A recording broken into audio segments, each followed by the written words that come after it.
মুস্তাফিজুর রহমানকে ছাড়া Kolkata night Riders যেন দিশেহারা।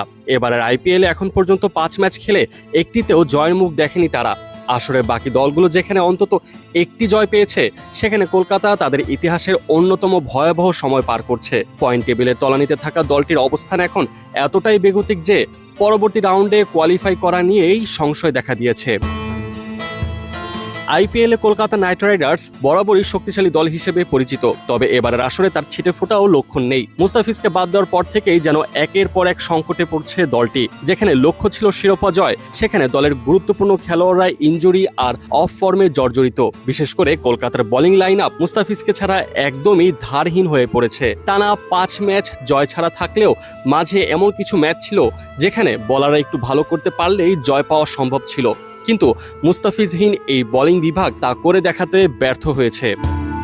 মুস্তাফিজের বদলি হিসেবে জিম্বাবুয়ের ব্লেসিং মুজারাবানিকে দলে নেওয়া হলেও তার পারফরমেন্স হতাশাজনক। প্রথম ম্যাচে উইকেট শূন্য থাকলেও তিনি ৩৪ রান খরচ করেন। দ্বিতীয় ম্যাচে ৪ উইকেট পেলেও রান দেন ৪১। এমন খুরুচে বোলিংয়ের কারণে ২ ম্যাচের বেশি তাকে আর সুযোগ দেয়নি কলকাতার কর্তৃপক্ষ।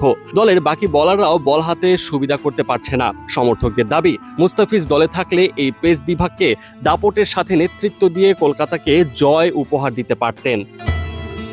তবে এখন আফসোস করে লাভ নেই। মুস্তাফিজকে ছেড়ে দেওয়ায় তার নিজের কোনো ক্ষতি হয়নি। অবসর সময়ে তিনি পিএসএল খেলেছেন এবং তার দল সেখানে জয়ের দেখাও পেয়েছে। অন্যদিকে কলকাতা এখন পর্যন্ত জয়ের খাতাটাই খুলতে পারেনি।